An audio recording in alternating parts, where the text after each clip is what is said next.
Hello friends, আসসালামু আলাইকুম। I am Ahad Khan with you. Welcome to my new blog. আজকে আমি আপনাদের দেখাবো অত্যন্ত সুন্দর একটি ব্রিজ।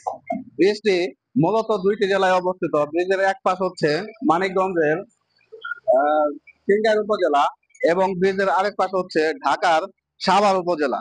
তো আশা করছি আপনাদের আজকের ব্লগটি ভালো লাগবে, সঙ্গেই থাকুন।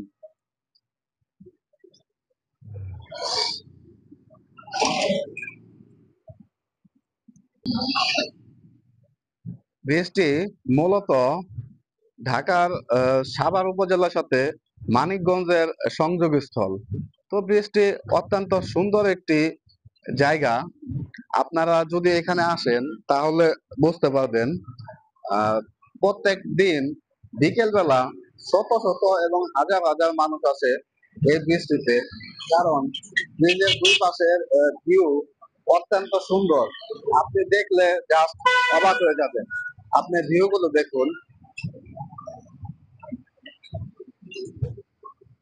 ব্রিজের নিচ দিয়ে ধলেশ্বরী নদী প্রবাহিত।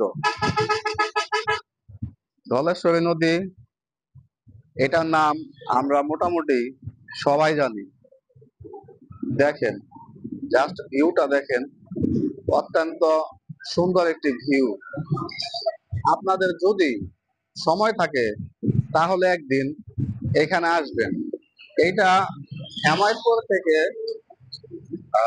2 কিলোমিটারের মতো দূরে হবে, খুব বেশি দূরে না। অত্যন্ত সুন্দর একটি প্লেস।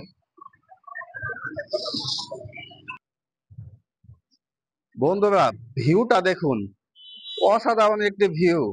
আপনি যদি এখানে আসেন তো আপনার পয়সা উসুল হবে ইনশাল্লাহ। দেখেন,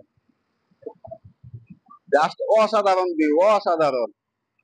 আমি দুপুরবেলা আসছি, এর জন্য মানুষ না এখানে, তো বিকেল বেলা অনেক মানুষ হয়। অন্যান্য জায়গায় যেমন পার্কে ঘুরতে যায়, তো এইখানে মানুষজন আসে হচ্ছে ব্রিজে, ব্রিজটা দেখতে। এত সুন্দর করে ব্রিজটা বানানো হয়েছে, যদি আপনি আসেন তাহলে বুঝতে পারবেন। এটা হেমায়তপুর থেকে মাত্র 2 কিলোমিটার দূরে। হেমায়তপুর থেকে যারা ঢাকা থেকে আসবেন তারা হচ্ছে হাতে বাম দিক দিয়ে যে রাস্তাটা গেছে, মানিকগঞ্জের সিঙ্গারের যে রাস্তাটা, এই রাস্তা দিয়ে ঢুকবেন। ভিউটা দেখুন, নিচে ধলেশ্বরী নদী প্রবাহিতমান। আমরা সবাই ধলেশ্বরী নদীর নাম শুনেছি। দেখেন, চারিপাশের ভিউটা দেখেন, অত্যন্ত সুন্দর একটি ভিউ চারিপাশে।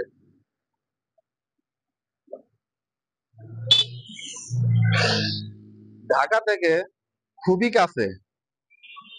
আপনারা চাইলে ঢাকা থেকে 1 ঘন্টার মধ্যে এসে ঘুরে যেতে পারবেন। চারপাশে ভিউটা দেখেন, অনেক সুন্দর ভিউ।